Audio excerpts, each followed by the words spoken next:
जय साईं राम।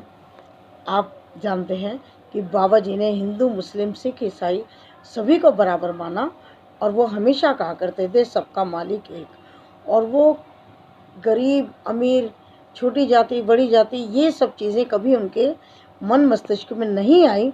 उन्होंने सबको समान प्यार दिया, सबको समान नज़र से देखा और सभी को अपना बराबर आशीर्वाद दिया। सहभोज वहाँ की विशेष एक कार्यक्रम होता था। आप जानते हैं कि शिरडी में बाबा जी को भोजन कराना सबको बहुत अच्छा लगता था और बाबा जी की हंडिया बनती थी, एक छोटी और एक बड़ी। उसमें बाबा अपने हाथ से खाना बना करके सबको बिठा करके भोजन कराया करते थे। आज भी आप शिरडी जाते होंगे तो आपने देखा होगा प्रसादालय में, जो बाबा जी का प्रसादालय है, भोजनालय भी कह सकते हैं उसको, वहाँ पर कितने हजार व्यक्ति एक साथ बैठ करके भोजन करते हैं और कितने प्यार और सम्मान के साथ वहाँ पर सबको भोजन कराया जाता है। और फ्री भोजन चलता है, मुफ्त चलता है। और जब कभी मूल्य भी होता है तो मात्र 10 रुपये, जितना मर्जी आप खा लीजिए, पूरा पेट भर के भोजन वहाँ पर हमेशा मिलता है।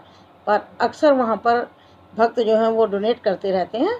तो मैं तो जितनी बार शिरडी जाती हूँ लगभग बाबा जी का प्रसाद ही ग्रहण करती हूँ, मुफ्त वाला बाबा जी देते हैं। तो भोजन कराना बाबा जी को बहुत अच्छा लगता था और वो ये अभी ये चाहते हैं कि हम ज़रूरतमंद को भोजन कराएं। वो कहते थे कि जब भी कोई व्यक्ति आपके घर पर आ जाता है दोपहर के समय या किसी समय, तो उस समय आप उनको भोजन अवश्य कराएं, ऐसा बाबा जी कहा करते थे। तो एक बार श्रीमती तारखंड शिरडी आई हुई थी, दोपहर का समय था, दोपहर का भोजन तैयार हो चुका था, थालियाँ भी लगा दी गई थी। उसी समय वहाँ पर एक कुत्ता आता है और भौंकने लगता है। तो श्रीमती तारखंड जी ने रोटी का थोड़ा सा टुकड़ा उसको खिला दिया। दोपहर के समय की बात है ये। और जब शाम को श्रीमती तारखंड जाती हैं मस्जिद में तो बाबा कहते हैं, माँ आज तूने मुझे बहुत पेट भर के खाना खिलाया, अभी तक मुझे डकारें आ रही हैं। वो कहती हैं कि बाबा मैंने तो आपको खाना नहीं खिलाया। इसने कहा, माँ तुमने जो कुत्ते को रोटी डाली थी वो मुझे ही मिली है। जब भी तुम किसी जीव का पेट भरते हो तो वो मुझे ही मिलता है। आप किसी जीव को तृप्त करते हो तो मेरी आत्मा को तृप्त करते हो, क्योंकि भूख सबकी समान होती है। कोई मूक पशु पक्षी है, बोल नहीं सकता, लेकिन भूख उनकी भी हमारे समान ही होती है। इसीलिए बाबा जी कहते थे कि हमेशा भूखे को भोजन कराओ, उसके बाद तुम भोजन ग्रहण करो। श्रीमती तारखंड को उन्होंने कहा, माँ तुम हमेशा ऐसी करती रहना, भूखों को खिलाती रहना, तुम्हें इसका बहुत लाभ मिलेगा।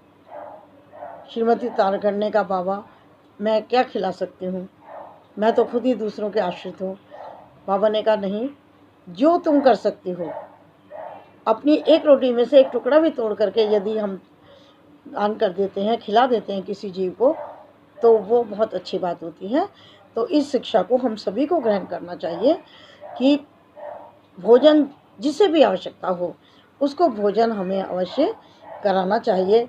और किसी को भोजन कराने के बाद आप खुद खाना खाकर देखिए, सच में बहुत आनंद की प्राप्ति होती है। अगर किसी जीव को या किसी व्यक्ति को भी भोजन कराने के बाद हम भोजन करते हैं तो उसका आनंद कुछ और ही होता है। ये बाबा की बात को हम सभी को ध्यान में रखना चाहिए।